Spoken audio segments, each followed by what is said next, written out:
자, 가슴에 얹고 우리 시온 성가대 찬양대 가사같이 하나님 이 시간 내 마음에 오시옵소서 고백합시다. 하나님 내 마음에 오시옵소서. 아멘.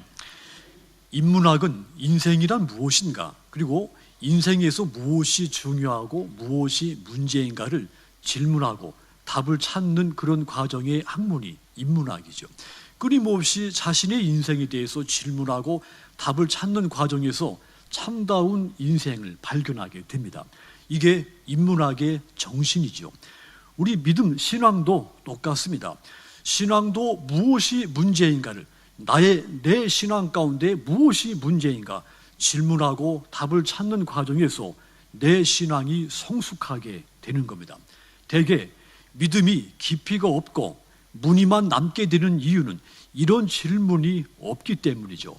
맹목적이고 무비판적으로 믿기 때문에 그 신앙이 항상 제자리 걸음을 하는 겁니다.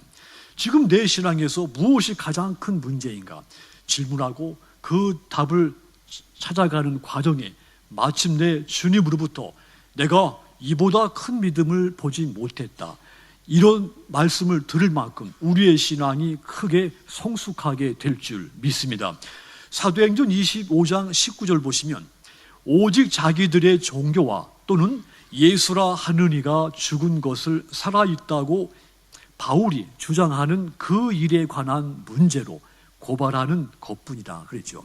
쉽게 말하면 바울이 죽은 예수가 살아났다고 주장을 하자 대제사장과 유대인 지도자들이 이 문제를 가지고 바울이 거짓말을 퍼뜨리고 다닌다 해서 바울을 고발했다는 말입니다. 이 말은 결국 어떤 말이 됩니까? 대제사장과 유대인 지도자들은 자신들의 신앙에서 무엇이 문제인지를 깨닫지를 못하고 있다는 이야기입니다. 그들은 내가 주인인 것을 깨닫지 못했습니다.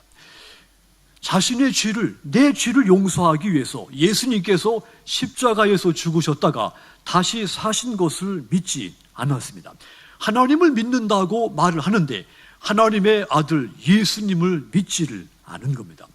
예수님은 죽으셨다가 다시 살아나셨습니다. 이것은 영원한 진리입니다. 우리 신앙의 뿌리, 우리 신앙의 본질입니다. 그러니까 이 사실을 거짓 선동이다 이렇게 고발했다는 것은 곧 예수님의 죽으심과 부활을 믿지 않았다고 하는 뜻이죠. 그것이 대제사장들과 유대인 지도자들의 신앙에서 문제인 겁니다. 그런데 그들은 끝까지 바울의 변론, 바울의 설교를 듣지만 자신들 신앙에 무엇이 문제인가를 알지를 못합니다. 그래서 멸망의 백성의 아이콘이 되는 겁니다. 사도행전 26장 3절 보시면 특히 당신이 유대인의 모든 풍속과 문제를 아심이니이다. 그러므로 내 말을 너그러이 들으시기를 바랍니다. 이 무슨 말인가 하면 대제사장과 유대인 지도자들이 아그리빠 왕에게 지금 바울을 고발한 것이죠. 그러니까 이 바울이 이 왕 앞에서 이제 고발당했기 때문에 왕 앞에 가서 변론하는 이야기입니다. 바울이 왕한테 요청하죠. 왕께서는 유대인들의 풍속도 아시고 유대인들의 문제도 잘 아시니까 지금부터는 내 변론을 끝까지 들어주십시오 하고 요청했다는 말이죠. 여기 대화를 보면 바울은 유대인들의 신앙에서 무엇이 문제인가를 잘 알았습니다. 그런데 정작 당사자인 유대인들은 자신들의 신앙에서 도대체 무엇이 문제인지를 모르고 있었습니다. 남은 아는데 자신은 모르고 있는 겁니다. 그래서 이 사도 바울은 크고 위대한 믿음의 사람이 되지만 유대인들은, 이 대제사장들과 유대인 지도자들은 이 신앙이 껍데기에서, 제자리 걸음에서 벗어나지를 못하게 된 겁니다. 오히려 그들은 이 믿음을 왜곡시키기까지 합니다. 자신의 신앙에서 무엇이 문제인가를 깨닫지 못하면 이들뿐 아니고 저와 여러분도 이와 같이 될 수가 있습니다. 오늘 말씀은 가나안 땅에 들어와서 땅을 분배받고 이제 그들이 그 고난의 시기에 꿈에 부풀었던 가나안 땅, 이 가나안 땅에서 새 생활을 시작하는 그들의 지금 초기 모습을 배경이 된 이야기죠. 자, 그런데 이 말씀을 보면 이 백성들이 대적들의 손에서 노략을 당합니다. 재앙을 당하고 괴로움을 겪게 되죠. 삼중의 고통을 겪고 있다는 것을 알 수가 있습니다. 가나안 땅에서 모든 것이 새롭게 시작될, 꿈에 부풀었던 그들의 이 삶의 시작, 새로운 시작이 너무도 그 꿈에 부풀었던 것과는 너무도 다르게 그들이 처음 만난 것은 축복과 번영과 영광이 아니라 고난, 시련이 먼저 그들에게 찾아온 겁니다. 하나님이 온갖 베풀어 주신 기적과 이적, 모든 그 인도하심, 그래서 이 마침내 땅에 그 하나님의 도움으로 가나안 땅에 왔는데 축복과 번영과 안식이 우리를 반긴 것이 아니라 먼저 고난과 시련이 이 백성들을 찾아온 겁니다. 왜 그랬을까요? 무엇이 문제입니까? 이 질문을 자꾸 되물어야 됩니다. 거듭 우리는 내 자신에게도 이 질문을 던져야 되는 겁니다. 왜냐하면 영적인 각성은 먼저 자신을 돌아보는 것에서부터 출발하기 때문입니다. 자기 자신의 신앙은 돌보지 않고 다른 사람의 신앙을 돌아보려고 하는 사람들이 많습니다. 그들에게는 영적 각성이 일어나지 않습니다. 그렇다면 이 이스라엘 백성들이 축복보다 먼저 시련, 괴로움을 당하게 된 원인이 무엇일까요?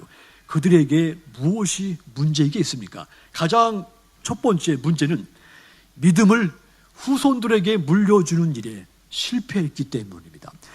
후손들에게 믿음을 제대로 물려줬더라면 가나안 땅에 정착했을 때 가장 먼저 그들은 꿈에 부푼 그대로 영광과 이 축복과 번영이 찾아왔을 것입니다. 그런데 믿음을 제대로 후손들에게 물려주지를 못했죠. 그래서 이 축복보다 시련이 먼저 찾아온 겁니다. 이 본문은 세대 교체 그 과도기 이야기를 담고 있죠. 10절 보시면 그 세대의 사람도 다 그 조상에게로 돌아갔고 그 후에 일어난 다른 세대는 여호와를 알지 못하며 여호와께서 이스라엘을 위하여 행하신 일도 알지 못하였더라 그랬습니다. 자, 여호수아와 함께 했던 당대 사람들 이제 마침내 나이가 들어서 다 죽고 새로운 세대가 일어났습니다. 그런데 이 새로운 세대들은 하나님을 알지 못하고 하나님이 우리 조상들을 위해서 행하신 그 수많은 일들을 알지 못하는 자들이었다 그랬죠. 여러분, 이스라엘의 이 출애굽 역사에 새로운 신세대가 등장을 한 겁니다. 1세대와 2세대가 죽고 3세대가 이 역사의 주체가 된 거죠.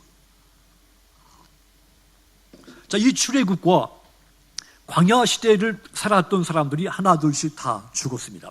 하나님을 알지 못하는 새로운 신세대가 등장을 하며 역사를 이끌어 가고 있는 거죠. 자, 이 신세대들은 하나님이 우리 조상들을 위해서 행하신 일, 그 놀라운 일들도 알지 못했을 뿐 아니라 하나님이 나에게, 우리 민족에게 하나님은 어떤 분이신가도 알지를 못했습니다. 자, 그러니까 믿음의 조상들이 그 다음 세대들 후손들에게 그들의 이 소중한 믿음을 유전시키는데, 전승시켜주는데 실패를 했다는 이야기입니다. 신앙 교육이 실패한 겁니다.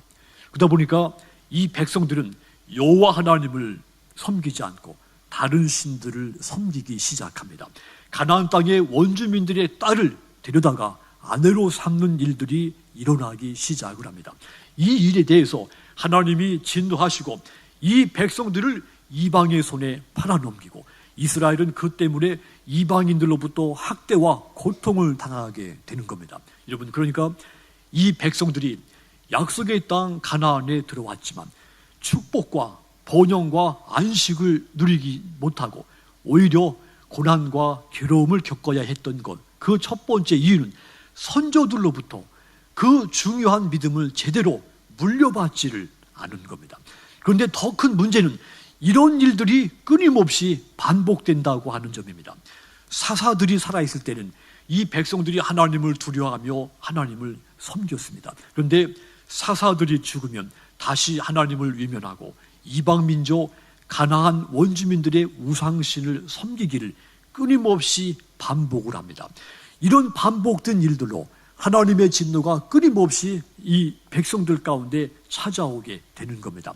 역사는 늘 반복되는 법입니다. 그래서 신명기 24장 22절 보시면 하나님이 명령하죠. 너는 애굽 땅에서 종되었던 것을 기억해라. 이러므로 내가 네게 이 일 행하라 명령한다. 한마디로 너희가 이집트의 식민지 지배를 받으면서 그 부자유한 종살이 했었을 때 그때를 결코 잊어서는 안 된다는 말입니다. 왜냐하면 불행한 역사를 잊으면 다시 불행한 역사가 반복되기 때문이죠. 여러분의 후손들이 잘 되기를 원하십니까? 그렇다면 여러분의 믿음을 후손들에게 제대로 물려주시기를 주님의 이름으로 부탁을 드립니다.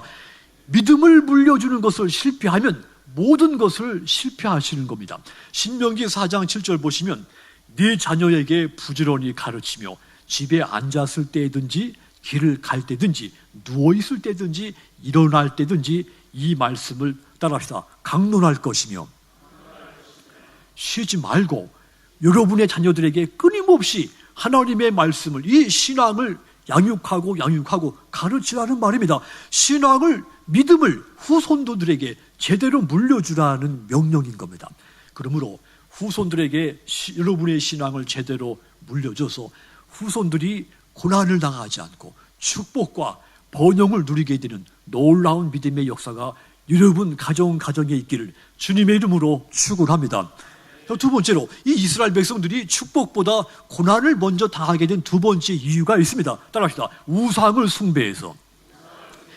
우상 숭배가 큰 두 번째 이유가 됩니다. 11절 보시면 이스라엘 자손이 여호와의 목전에서 악을 행하여 따라합시다. 바알들을 섬기며 우상 바알신을 섬겼다 그랬습니다. 선민 이스라엘 백성들이 말이죠. 오직 하나님은 한 분밖에 없다고 물려받은 그들이, 교육받은 그들이 하나님을 버리고 우상 바알을 섬긴 겁니다. 12절 보시면 애굽 땅에서 그들을 인도하여 내신 그들의 조상들의 하나님 여호와를 버리고 다른 신들, 그들 주위에 있는 백성의 신들을 따라 그들에게 절했다. 자신들의 하나님을 섬기지 않고 이방인들의 신 우상신들을 따라 섬겼다고 했습니다. 13절도 이어서 보시면 그들이 여호와를 버리고 바알과 아스다롯을 섬겼다 그랬죠. 하나님을 버리고 우상신 바알, 아스다롯을 그 앞에 절하며 숭배를 했다 했습니다. 여러분, 그런데 이 본문에서 우리가 주목해야 할 것이 하나 있죠. 이 본문을 보면 이 백성들이 우상신을 쫓고 우상신들에게 절하고 우상신들을 섬긴 것만 이야기를 했죠. 이 이스라엘 백성들이 하나님을 완전히 하나님은 없다 그렇게 주장했다는 이야기는 기록되어 있지 않습니다. 이게 무슨 말이 됩니까? 이스라엘 백성들이 하나님도 섬기고 동시에 우상도 섬겼다는 이야기입니다. 한마디로 양신을 섬긴 것입니다. 하나님이 가장 싫어하는 행위를 한 겁니다. 신은 하나님 한 분밖에 존재하지 않는데 존재하지도 않는 신들을 상상 속에 그리면서 그 앞에 절합니다. 또 상상 속에 있는 신들을 조각으로 만들어서 그 조각들을 산당에 모셔놓고 그 조각들이 하나님인 것 같이 섬겼다는 이야기입니다. 그래서 하나님은 백성들의 이러한 행위를 두고 너희들이 나를 버렸다고 책망을 한 겁니다. 역대하 12장 5절 보시면 여호와께서 이같이 말씀하시기를 너희가 나를 버렸으므로 그랬습니다. 이스라엘 백성들이 하나님을 완전히 하나님은 없다 그렇게 주장한 것은 아니었다 그랬죠. 하나님도 섬기고 우상도 섬긴 것입니다. 근데 하나님은 그 부분을 너무도 하나님은 그 부분에 대해서 분명하게 지적을 했죠.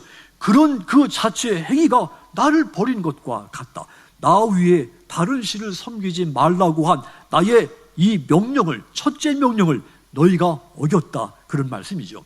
그렇다면 우리 역시도, 저와 여러분 역시도 겉으로는 하나님을 섬기는 것 같이 하지만 동시에 나도 얼마든지 다른 우상을 섬길 수 있다는 사실을 겸허하게 깨닫기를 바랍니다. 내가 교회를 다니고 예배를 드리고 정성스럽게 헌금을 바치고 찬송을 부리고 내가 최선을 다해서 봉사도 하고 내가 간절하게 기도도 하지만 동시에 다른 한편에서는 내가 우상을 숭배할 수도 있다 이런 말입니다. 우상 숭배가 무엇입니까? 자신의 배를 섬기는 것이 우상 숭배입니다. 바울의 이야기입니다. 바울이 빌립보서 3장 19절에 보면 따라합시다. 그들의 신은 배요. 그들의 신은 배요. 그랬습니다. 현대인의 성경 보면 이 부분이 정확히 번역되어 있습니다. 그들은 육체의 욕망을 자신들의 신으로 삼았다. 그랬습니다. 그러니까 영적인 일보다 육적인 일을 우선으로 생각하는 것, 그것이 우상숭배입니다. 주 예수님을 고백하고 교회를 다니는 구원받은 믿음은 있는데, 그런데 삶은 세속적인 원리를 따라 살아가는 겁니다. 매일 자기 욕망에 쫓아 욕망을 추구하며 삽니다. 그게 우상숭배입니다. 그것이 바울이 말한 그들의 신은 배유라고 하는 뜻입니다. 수많은 믿음의 부모들, 자녀들의 교회 생활과 자녀들의 신앙 생활보다 학교 생활, 수능 성적을 더 중요하게, 더 크게 여기죠. 저도 제 아들놈이 고3 됐을 때 저도 상당히 어려웠습니다. 학원 시간과 예배 시간이 겹치면 예배 시간을 포기하게 만들죠. 보이지 않는 하나님은 다음이고 보이는 성적이 우선으로 보입니다. 보이는 것보다 보이지 않는 것이 더 중요하게 여기는 겁니다. 여러분, 사실 이 이스라엘 백성들도 우리와 마찬가지입니다.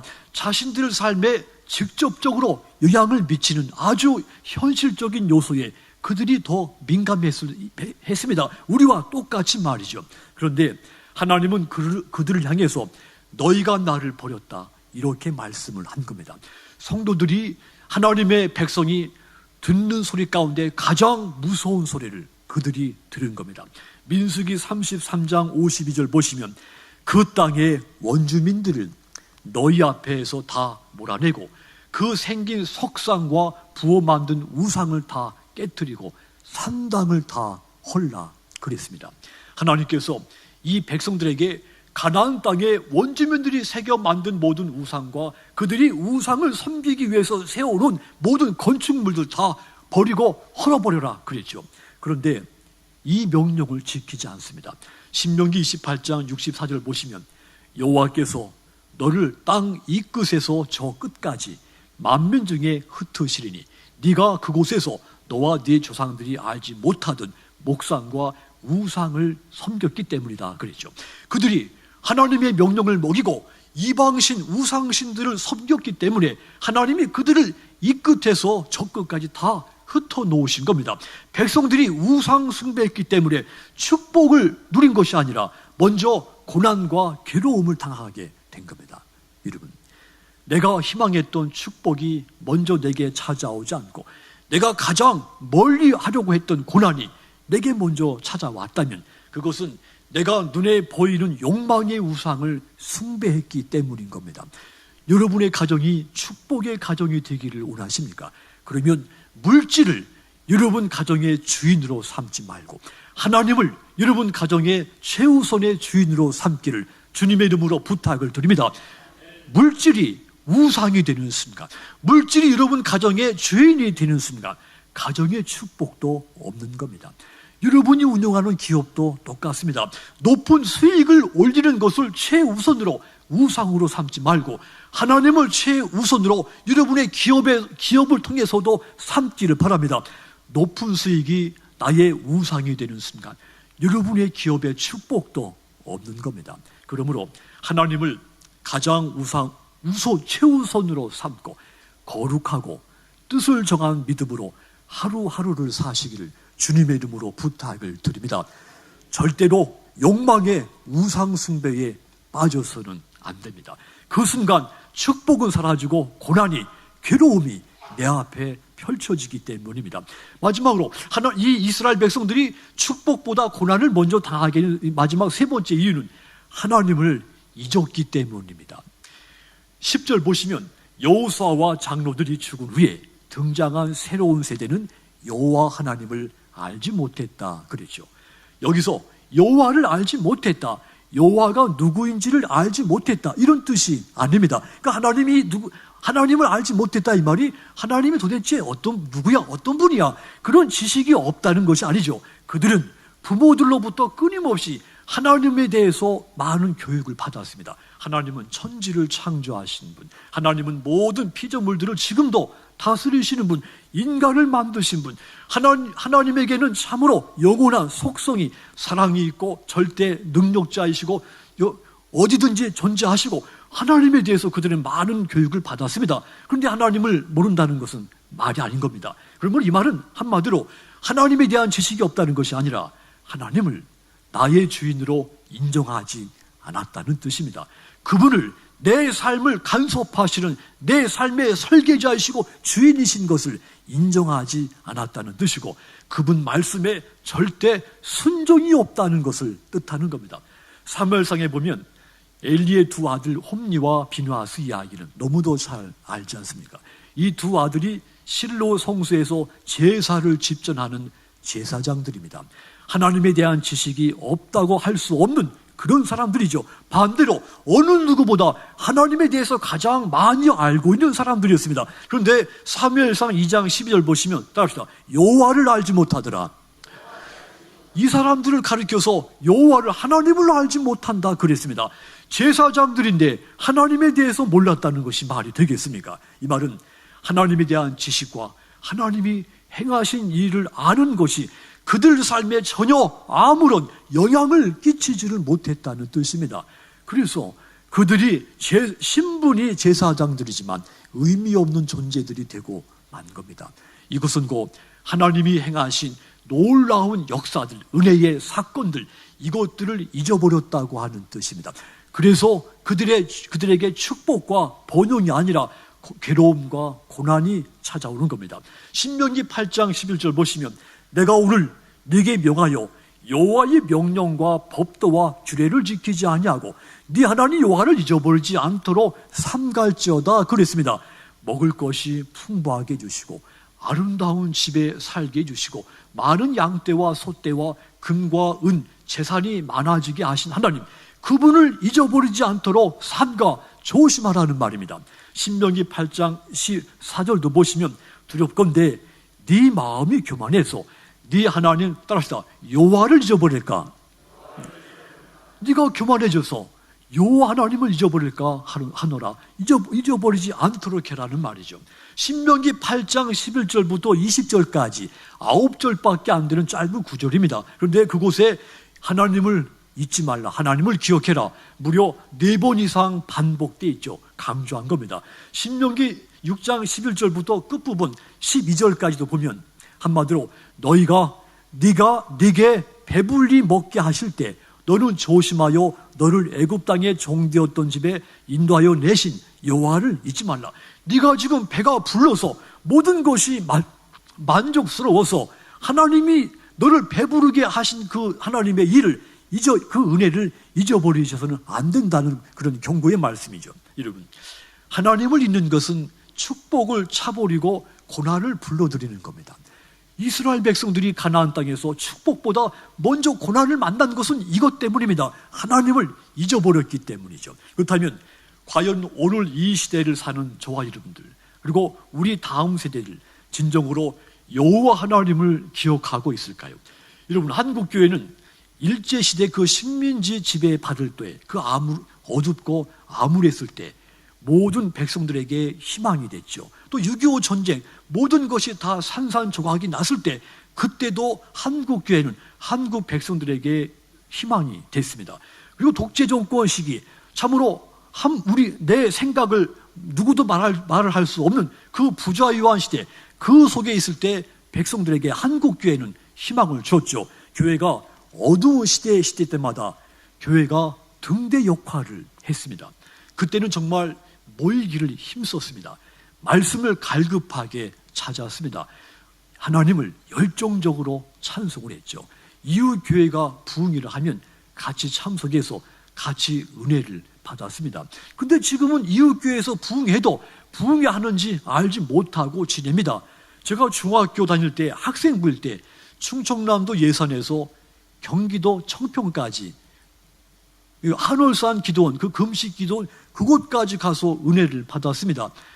그리고 그때 이천성 목사님이 얼마나 재미있게 설교했습니까? 가서 실컷 웃고 실컷 기도하고 방언이 터지기도 했죠. 가는데 하루, 오는데 하루 걸린 거리였습니다. 저같이 그 당시 제가 어렸을 때 저뿐 아니고 그 이제 시골 교회 그 권사님들까지 어린이고 어른이고 당시는 성령과 말씀과 은혜를 뜨겁게 사모했죠. 그런데 다음 세대가 된 저는 지금 많이 식어져 버렸습니다. 갈급한 마음들이 사가져 버렸죠.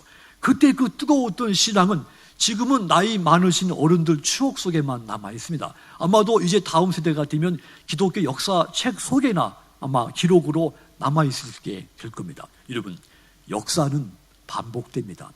이스라엘의 불행은 하나님을 잊은 데서 출발했습니다.